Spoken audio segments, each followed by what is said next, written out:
Welcome to Divine Mathematics. My name is Anup Tripathi and I'll be teaching maths of class 9-10th. आज हम क्या पढ़ने जाएं class 10 का रियल नंबर। इससे पहले एक एक्सरसाइज मैंने करा दी है 1.1 और आज हमारा लेक्चर किस पे है, एक्सरसाइज 1.2 पे। ठीक है, तो इस एक्सरसाइज पे आने से पहले हम दो तीन चीज़ें देख लेते हैं, बेसिक चीज़ें जो हमें हेल्प करेंगे क्वेश्चन सॉल्व करने में। तो पहला क्या है हमारा प्राइम नंबर। क्या है प्राइम नंबर? प्राइम नंबर तो आप सबको पता है क्या होता है, a number which have only two factor, a number which have only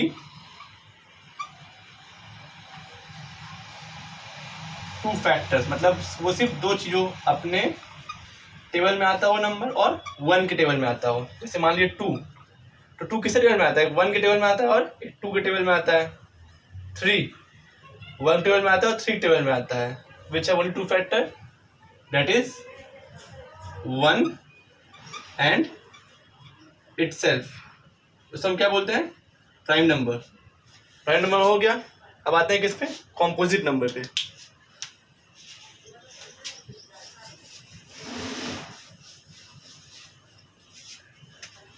composite, एक मिनट,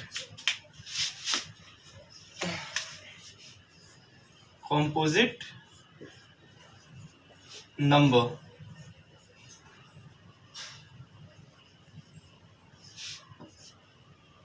कॉम्पोजिट क्या है, प्राइम का जस्ट उल्टा, प्राइम का उल्टा। A number which have more than two factors, more than two factors मतलब क्या है कि वो नंबर जो कि वन के टेबल में भी आए, अपने टेबल में तो आ ही आए, और उसके अलावा किसी और टेबल में भी आए। जैसे कि सिक्स ले लेते हैं, मान लीजिए वन टेबल में आता है सिक्स, टू टेबल में आता है सिक्स थ्री टाइम्स में, थ्री टेबल में सिक्स आता है और सिक्स टेबल में सिक्स आता है। ठीक है, तो इससे फैक्टर्स क्या क्या हो गए, वन हो गए, टू हो गए, थ्री हो गए, सिक्स हो गए, तो हमारा क्या कहलाएगा, कंपोजिट नंबर। ठीक, इसको देख हटाते हैं।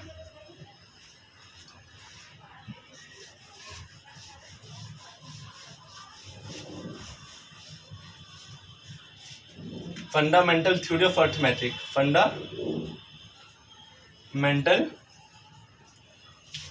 थ्योरी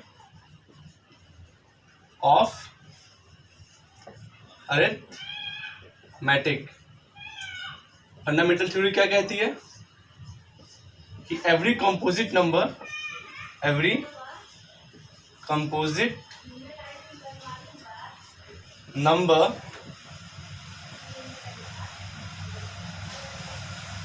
can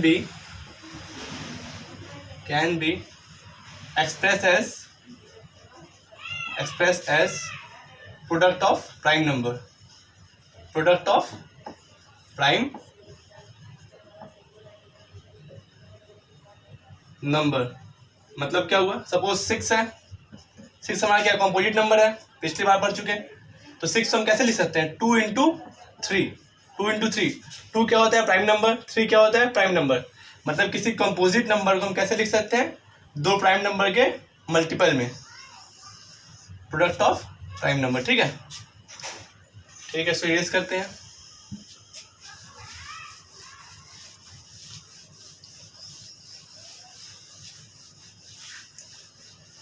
अब मेन चीज आता है क्या, एचसीएफ। एचसीएफ क्या है, highest common factor, highest common factor. Highest common factor क्या हुआ, इसको क्या बोल सकते हैं, highest number, a greatest number that divides both the two given numbers।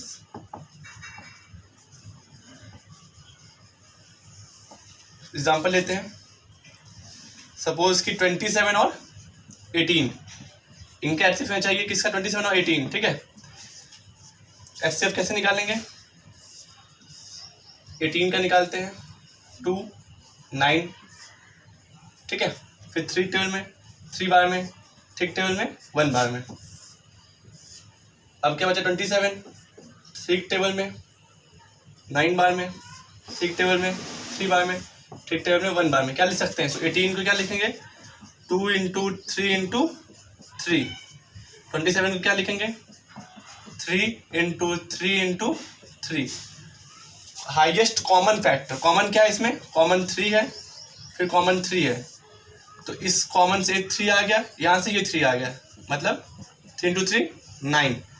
तो 9 जो है वो हाईएस्ट नंबर है जो कि 27 को डिवाइड कर देगा और 18 को भी डिवाइड कर देगा, ठीक है। हम आते हैं किस पे? एलसीएम पे।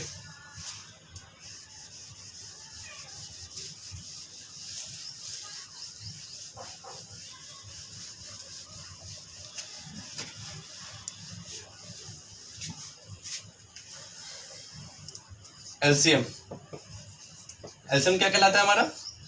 Lowest common multiple. Lowest common multiple, वो स्मॉलेस्ट नंबर जो कि दोनों नंबर का मल्टीपल हो। स्मॉलेस्ट नंबर जो कि दोनों नंबर का मल्टीपल हो, ठीक है। एक चीज़ और जान लीजिए, एचसीएफ से एलसीएम ऐसा क्या होता है? बड़ा होता है। एचसीएफ एलसीएम ऐसा क्या होता है? बड़ा होता है। एक चीज़ और आते हैं, देखते हैं। एक प्रॉपर्टी है HCF into LCM is equal to product of two given number. Product of two given number, ये प्रॉपर्टी बहुत काम आती है। अभी तो आएगी, आगे कॉम्पिटिटिव एग्जाम्स में भी काम आती है, ठीक है। तो इससे बेसिस पे क्वेश्चंस कर लेते हैं, ठीक। तो हमारा क्वेश्चन है, इस प्रॉपर्टी को प्रूव करने के लिए, क्वेश्चन है हमारा, सपोज एग्जांपल लेते हैं 510 एंड 92। ये हमारे दो नंबर है। तो पहले हमें क्या निकालना पड़ेगा? इनका एचसीएफ निकालना पड़ेगा। एचसीएफ निकालते हैं 510 का 2 टाइम्स में 2 5 5, ठीक है। 3 टाइम्स में 8 5, फिर किस टेबल में आएगा? 5 के टेबल में आएगा। 17 टाइम्स में 17 टेबल में 1, ठीक। अब किसका निकालते हैं? 92 का, ठीक। 2 टेबल में 46 बार में, 2 टेबल में 23 बार में, फिर 23 टेबल में 1 बार में। तो इसको क्या बोलते हैं? ये हम 510 को 92 कैसे रिप्रेजेंट करें? प्राइम फैक्टर में रिप्रेजेंट कर रहे हैं पहले, ठीक है।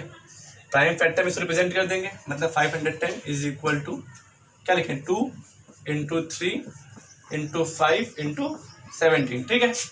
92 को क्या लिखेंगे?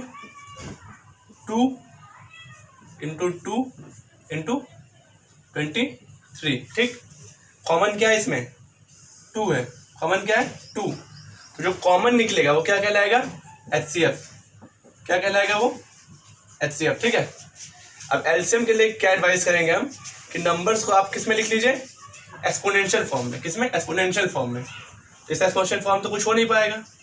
इसका हो जाएगा हमारा 2 का स्क्वायर इंटू 23, ठीक है। तो एलसीएम में क्या लेते हैं? जो हाईएस्ट एक्सपोनेंशियल हर नंबर का वो लेते हैं। हर नंबर का जो भी नंबर आए हैं इससे प्राइम फैक्टर में, उनका हाईएस्ट एक्सपोनेंशियल। इसमें 2 एक बार है, इसमें 2 2 बार है। तो एलसीएम के लिए क्या ले लेंगे? 2 का स्क्वायर ले लिए, फिर 3 एक बार है, 3 ले लिए, फिर 5 एक बार है, 5 ले लिए, फिर 17 ले लिए और फिर 23 ले लिए, ठीक है। 2 2 ज़ा 4, 3 ज़ा 12, 7 इंटू 23। इसको सॉल्व कर लीजिए। 4 ज़ा 12, 5 ज़ा 60 इंटू 17 इंटू 23। 17 0 0, 23 0 120 इंटू 23। 23 0 0, 23 2 ज़ा 46 6 कैरी 4, ये 4 आ गया यहाँ पे। 2 3 4 6 0, ये हमारा क्या आ गया? एलसीएम आ गया। ठीक है, तो समझ गए एलसीएम कैसे निकालते हैं, एचसीएफ कैसे निकालते हैं। अब इसको प्रूफ करना है। ठीक है, तो प्रूफ यहाँ कर लेते हैं। प्रूफ कैसे था, LCM into HCF is equal to product of number, product of number. LCM हमारा कितना आया है 23460, एचसीएफ कितना आया है इंटू 2 इज इक्वल टू, ये क्या है 510 पहला नंबर था, 92 दूसरा नंबर था। ठीक है, 200 2 3 12 का 2 कैरी 1, 2 4 8 1 9, 2 3 6, 2 2 4, 92 0 92, 92 1 92 का 2 कैरी 9, 92 5 460 और 9 469। देखिए दोनों इक्वल आ गया। इससे क्या प्रूफ हो गया कि हमारा एलसीएम एचसीएफ भी सही निकाला है और ये प्रॉपर्टी जो हम समझे थे वो भी हमारी क्या हो गई, प्रूफ हो गई। ठीक है, इसको नोट कर लीजिए। फिर नेक्स्ट क्वेश्चन देखते हैं, नेक्स्ट क्वेश्चन पे आते हैं। ठीक है, ये क्वेश्चन आपकी एमएल की बुक का है।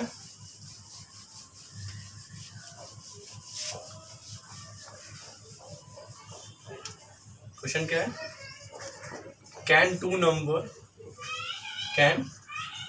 Number have 18 as their HCF and 380 as their LCM justify। ठीक है, तो क्या करना है, हमें पहले से पता है कि जो HCF होता है वो LCM को डिवाइड कर पाता है, जो HCF होता है वो LCM को डिवाइड कर पाता है। We know that HCF of two number is divisor of LCM। ठीक है, तो 380 से डिवाइड करते हैं 18 को,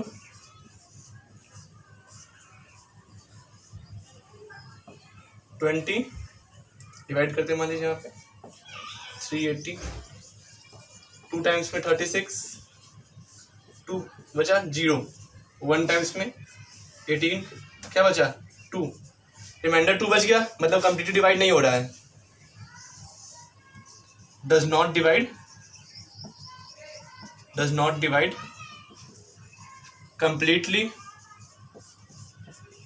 completely, so not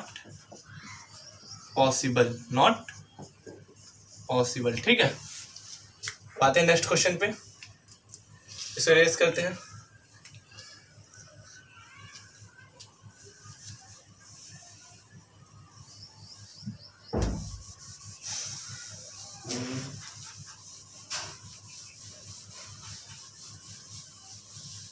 हमारा नेक्स्ट क्वेश्चन एनसीईआरटी का क्वेश्चन नंबर 5 है।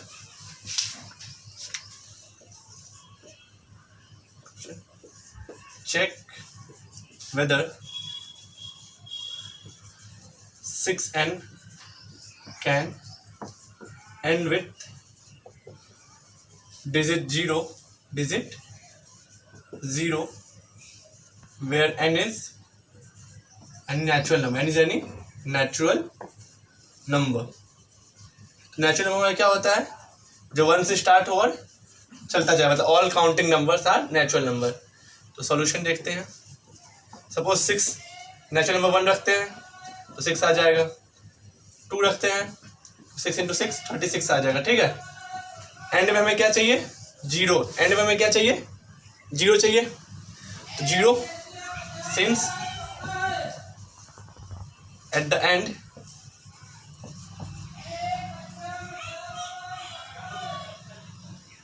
there is 0, so it is divisible by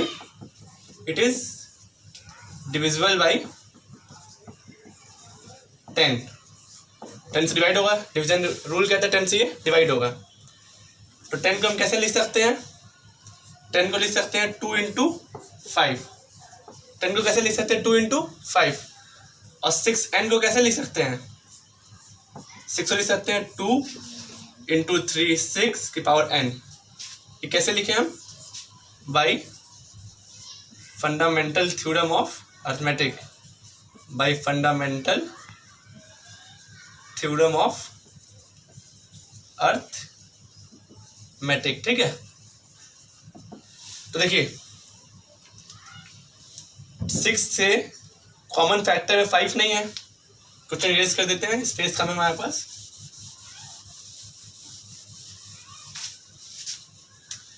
Since 6 does not have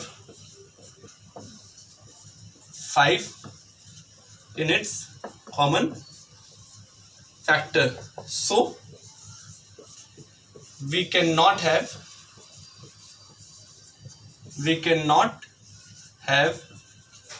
0 at the end of any number 6n where n belongs to natural number. मतलब कि क्योंकि 6 से prime factor 5 नहीं है, इसलिए ऐसा कोई भी नंबर हमारे पास नहीं बचेगा जिससे एंड में 0 हो। ठीक है, इस क्वेश्चन को आप नोट कर लीजिए। फिर नेक्स्ट क्वेश्चन पे आते हैं।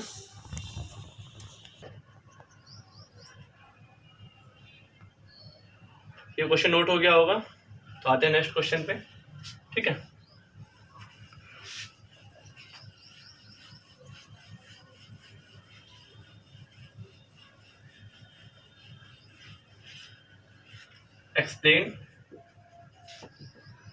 explain why 7 into 13 into 11 plus 13 and 7 into 6 into 5 into 4 into 3 into 2 into 1 plus 5 are composite number. ठीक है, तो हमें पता है कंपोजिट नंबर क्या होता है, जिससे पास दो से ज्यादा फैक्टर है, वो क्या है? कंपोजिट नंबर है। ठीक, और 2 में 1 तो पहले से है, 1 तो कंपल्सरी है। ठीक है, इसको अब लिखते हैं कैसे। सॉल्यूशन 7 into 13 into 11 plus 13, दोनों में कॉमन क्या है? 13 है, 13 कॉमन ले लेते हैं। क्या बचा? 7 into 11 plus 7 to 11 बचा, यहाँ क्या बचा? 1 बचा। ये क्या हो गया हमारे पास? 13 into 77 plus 1, तो 13 into 78। ठीक है, 78 को हम क्या लिख सकते हैं? 78 लिख सकते हैं हम 2 39 3 into 13। ठीक है, तो साफ दिख रहा है क्या हमारे पास? हमारे पास ये 2 से ज्यादा फैक्टर है, तो ये हमारा क्या हो गया? Therefore it is composite number।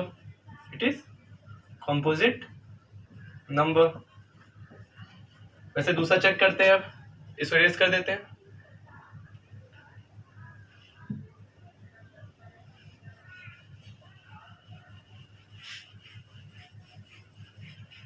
दूसरा क्या है? ये वाला 7 into 6 into 5 into 4 into 3 into 2 plus 1 plus 5। ठीक है, कॉमन क्या है? 5। फिर से 5 कॉमन ले लिए, क्या बचा? 7 into 6 into 4 into 3 into 2 into 1 plus ये 5 निकल गया कॉमन, क्या बचा यहाँ पे? 1 बचा। ठीक है, 5 7 6 जा 42, 42 4 जा 170 168 168 into 6 168 into 6।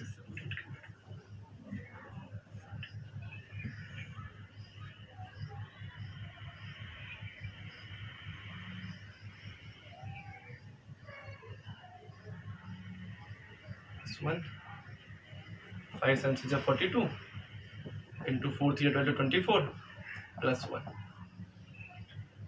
ठीक है, 5 24 48 कैरी 4 और 196 और 4 100 प्लस 1, 5 into 1009। ठीक है, अब इसके पास देखो तभी 2 नंबर ये हैं, इंटू 1, कितने फैक्टर हो गए? 3 फैक्टर हो गए। तो वहाँ पर क्या हो गया? Composite number. क्या हो गया? Composite number. ठीक है, इसको नोट कर लीजिए। फिर नेक्स्ट क्वेश्चन पे आते हैं। ये नोट हो गया, इसको हटाते हैं, नेक्स्ट क्वेश्चन पे आते हैं। ठीक है,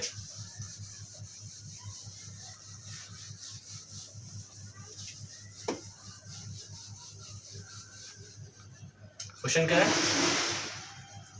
there is a circular path, there is a circular path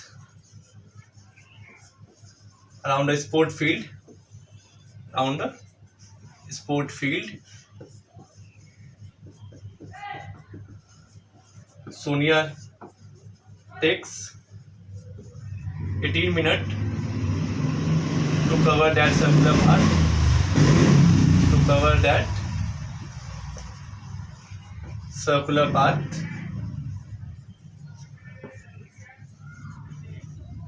while Ravi takes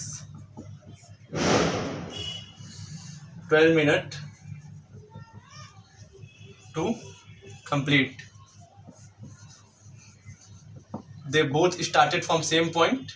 They both started from same point, from same point at same time, at same time. So at what time they will meet? So at what time they will meet? जब भी ऐसा question दिखे कि दोनों अलग अलग time पे start किए हों और पूछा है कि दोबारा वो कब मिलेंगे। ठीक है, ऐसा बहुत सा क्वेश्चन आएगा, भी 10th में है, 11th 12th में भी आएगा आपके आगे। तो क्या करना, जब भी ऐसा क्वेश्चन दिखे कि अलग अलग टाइम पे स्टार्ट किए सेम जगह से और दोबारा कब मिलेंगे, तो क्या करना है? एलसीएम निकालना है। क्या निकालना है आपको? एलसीएम। याद रखिएगा हमेशा, क्या निकालना है? एलसीएम निकालना है। क्वेश्चन हटा लेते हैं, रेज करते हैं, सॉल्व करते हैं। फिर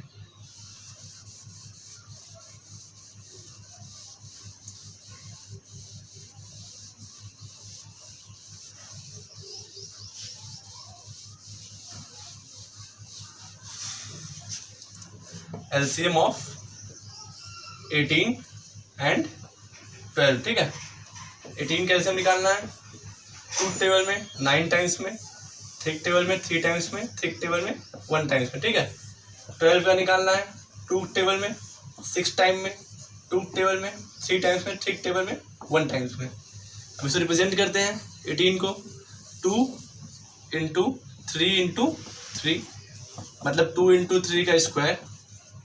ठीक है, एक्सपोनेंट फॉर्म में लिख लेंगे, एलसीएम के लिए बताया था पहले ही।